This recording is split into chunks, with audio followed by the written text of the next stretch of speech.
महत्वपूर्ण बिंदु है। लेकिन संदीप साहब, एक क्विकली एक चीज आपसे रिएक्शन चाहूंगा कि आज जो आकाश अंबानी साहब ने जो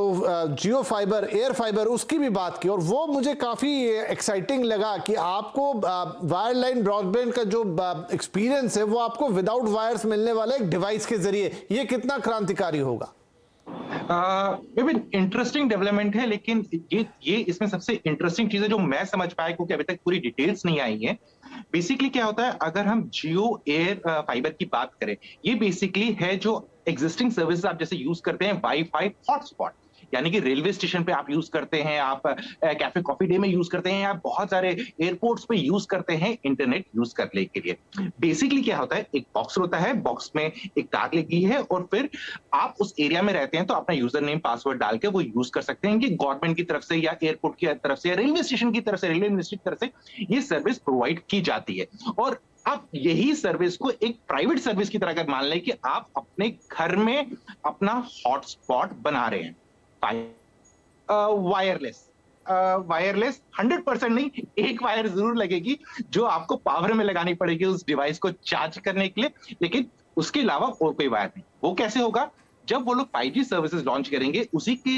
कनेक्टिविटी इसमें देंगे और आप अपने घर पे कनेक्टिविटी पा सकते हैं। सबसे पहला एडवांटेज कि जो बहुत सारी जगहें हैं, अभी भी आप देख रहे होंगे इंडिया में, जहां लोग कहते होंगे हमारे यहाँ सो एंड सो नेटवर्क नहीं आता है, हमारे यहाँ फाइबर नहीं बिछ रही है, चाहे कोई भी ब्रांड हो, रिलायंस का हो, एयरटेल का हो, किसी का भी हो, कि यहाँ पर फैसिलिटी नहीं है हमारे पास। तो वैसी एरियाज को लास्ट माइल कनेक्टिविटी देने के लिए ये एक कारगर सोल्यूशन हो सकता है। लेकिन एक कारगर सोल्यूशन तब बनेगा जब पैन इंडिया नेटवर्क होगा या नेटवर्क बढ़ेगा, क्योंकि मेट्रोज में एनीवे फाइबर की कनेक्टिविटी अच्छी रहती है, उसमें लोग राउटर लगा लेते हैं और यूज कर लेते हैं। सो ओवरऑल काफी इंटरेस्टिंग डेवलपमेंट है, लेकिन ये ज्यादा डिपेंड करेगा कि आपकी सर्विस का रोल आउट कितना होगा। और यहाँ पर इंटरेस्टिंग बात यह है कि जियो ने एक चीज तो बोली है कि हम दिसंबर में स्टार्ट कर रहे हैं सर्विस, लेकिन साथ में एंड डेट भी दी है, यानी कि 2023 के दिसंबर तक हम रोल आउट कंप्लीट कर लेंगे। ये एक इंपॉर्टेंट बात है, क्योंकि कंज्यूमर्स को अब ये नहीं रहेगा कि लीक्स वीक्स के हवाले से न्यूज नहीं मिलेगी उन्हें। उनको मालूम है भैया, मतलब अगले साल के एंड तक, दिसंबर तक ये सर्विसेज लॉन्च हो जाएगी और वो अपने आप को प्लान कर सकते हैं। यानी कि अगर उन्हें 5G चाहिए तो जरूरी नहीं है उन्हें 5G हैंडसेट में इन्वेस्ट करना है। अगर वो चाहते हैं कि घर में स्पीड सबको अच्छी मिल जाए और 4G डिवाइसेस, चलिए 4G डिवाइसेस यूज कर लीजिए। आप इस एयर फाइबर को घर में रख लीजिए और सबको बेटर स्पीड मिल जाएगी 5G वाली। राइट, फ्लेक्सिबिलिटी है, किसी कमरे में आप कभी भी कहीं भी मूव कीजिए, तो उस लिहाज से जो इसका यूजेज है वो काफी आसान हो जाएगा। सुनील सर, अब थोड़ा सा मूव करते हैं आगे, रिटेल की तरफ जाते हैं, और उस रिटेल पे जब जाते हैं तो जो इंपॉर्टेंट चीज हुई एजीएम के अंदर वो ये है कि मुकेश जी ने जब ईशा अंबानी को इंट्रोड्यूस किया तो उन्हें हेड ऑफ रिटेल के नाम से इंट्रोड्यूस किया। तो आकाश अंबानी को पहले ही हम देखें जियो की चेयरमैनशिप मिल गई, ईशा अंबानी को उन्होंने हेड ऑफ रिटेल किया, न्यू एनर्जी के लिए अनंत अंबानी का नाम लिया, तो लीडरशिप का एक पूरा प्लान उन्होंने वहां पर आज रख दिया। अब ये प्लान उन्होंने ये भी कहा कि जो सीनियर्स हैं वो मेंटर करते रहेंगे, लेकिन अब यही हैं जो कल के लीडर्स हैं, और ये जो लीगेसी है कंपनी जो धीरूभाई अंबानी सेट करके गए उस पर काम करेंगे। देखिए, एक फैमिली ओन्ड बिजनेस में ये सक्सेशन प्लानिंग और स्मूथ सक्सेशन और अगले जनरेशन को ओल्डर जनरेशन का सपोर्ट जब तक उनमें दम है वो देना, मैं समझूं कि कॉर्पोरेट गवर्नेंस के अंदर ये बहुत बड़ी बात है। क्योंकि एक मल्टीनेशनल या एक public limited widely held company के बारे में ना प्रोफेशनल मैनेजमेंट की बात आती है, वो हायर कर सकते हैं जो भी, मगर एक फैमिली ओन बिजनेस में वो नेचुरली फैमिली का सक्सेशन होगा, उनको ट्रेन करना होगा, उनको ग्राउंड लेवल से वर्क ऊपर करके पूरी समझना होगा। तो इसमें जब भी ना एक यंग एज से आप उसका शुरुआत करते हैं, उसको मेंटरशिप देते हैं, तो एक इन्वेस्टर, कॉर्पोरेट इन्वेस्टर जैसे हम, उसके लिए बहुत कंफर्टिंग चीज होती है कि continuity of business from multi generational perspective एक कायम रहती है। तो कॉर्पोरेट गवर्नेंस में इसको एक बहुत बड़ा टिक मार्क मिलता है। तो आज के अनाउंसमेंट में मैं समझूंगा कि ऐसी बातें अगर फैमिली ओन बिजनेस से आती है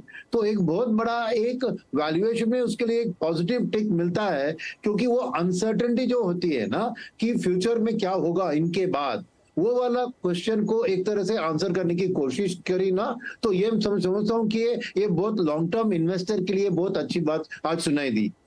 राइट दलजीत साहब, तो जैसा मैंने कहा, मैं रिटेल की बात पे आने से पहले इस बात को डिस्कस करना चाहता था। और रिटेल में जब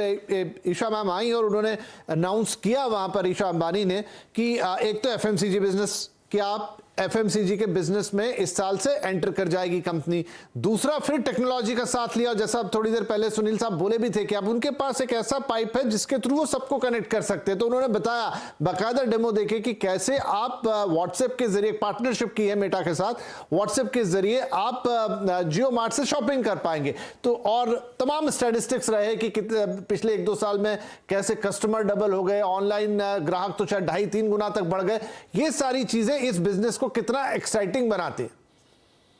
ये बहुत इम्पोर्टेंट है और ये बहुत अच्छा किया उन्होंने जो एक तरीके से व्हाट्सएप के थ्रू करके दिखाया सामने। तो आई थिंक ये जो पिछले साल उन्होंने अनाउंसमेंट किया था कि हम व्हाट्सएप के साथ टाई अप करके जियो मार्ट को बढ़ाएंगे, तो वो उतना स्केल अप नहीं हो पाया था। तो it's a good way of evidence, सामने दिखाया कि ऐसे कर सकते हैं। तो आई थिंक लोगों को बहुत कॉन्फिडेंस आएगा। और ये जो एंट्री एफएमसीजी की बात की, तो अभी तक रिलायंस रिटेल क्या कर रहा है, वो एग्रीगेटर ऑफ वेरियस ब्रांड्स है।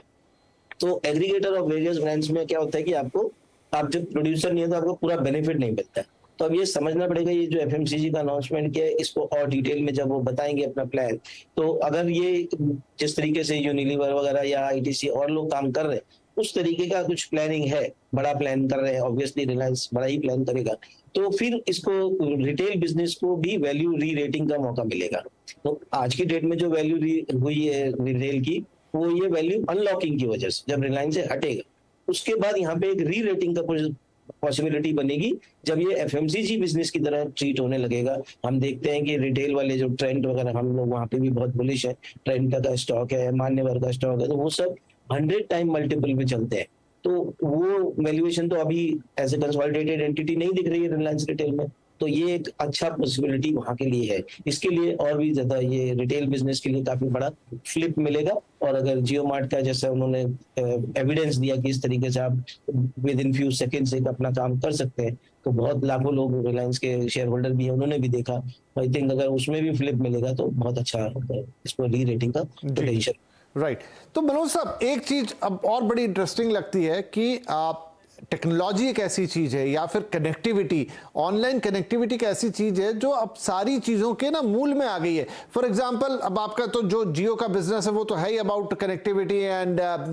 Spectrum and online connectivity. अब रिटेल वाले में भी आपने जो पकड़ा, हालांकि कहते हुए अपने आप को ओमनी चैनल है, लेकिन जिस तरीके से देश के करोड़ों व्यापारियों के साथ ऑनलाइन अब उन्होंने एक पूल बना लिया है, उनका अपना ऑनलाइन शॉपिंग है, जो जियो की बात करें या बाकी प्रोडक्ट्स भी आप ऑनलाइन मंगा सकते हैं जियो मार्ट से, तो वो अब दोनों बिजनेस आपस में एक दूसरे को कॉम्प्लीमेंट करते हैं या बहुत शानदार सिनर्जी दिखाते हैं। या फिर मीडिया बिजनेस ही ले लीजिए जिसका जिक्र उन्होंने किया, काफी कई चैनल्स नंबर 1 है और तमाम नई पार्टनरशिप की बात उसमें की, जेम्स मर्डॉक, उदय शंकर के साथ, वायकॉम 18 और तमाम चीजें। लेकिन ये सारी चीजें, सारे बिजनेस आपस में बहुत खूबसूरती के साथ इंटरकनेक्टेड है और सबका आधार जो कह सकते हैं कि वो आप कह लीजिए कि कनेक्टिविटी थ्रू ऑनलाइन या फाइबर या जो भी आप कह ले, तो ये सिनर्जी कितनी यूजफुल है और ये आगे चलते हुए इनको कितनी बड़ी लीड देगी, क्योंकि तीनों चीजें, चारों चीजें इन्हीं के पास हैं।